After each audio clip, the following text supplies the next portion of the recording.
اللہ تعالیٰ نے ہمیں 5 اعضائے حس عطا کیے ہیں۔ اللہ تعالیٰ نے ہمیں 5 اعضائے حس عطا کیے ہیں۔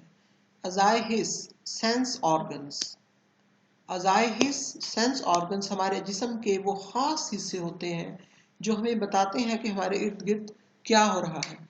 ہماری آنکھیں، کان، ناک، زبان اور جلد اعضائے حس یعنی سینس آرگنز ہیں، اور یہ تمام اعضائے حس نروز کے ذریعے دماغ سے جڑے ہوتے ہیں۔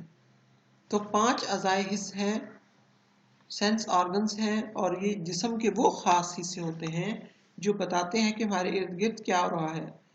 ہماری آنکھیں، کان، ناک، زبان اور جلد سینس آرگنز ہیں، اور یہ تمام سینس آرگنز دماغ کے ذریعے جڑے ہوتے ہیں۔ کس کے ذریعے جڑے ہوتے ہیں؟ نروز کے ذریعے جڑے ہوتے ہیں، اور ان کو ہم سینس آرگنز کہتے ہیں۔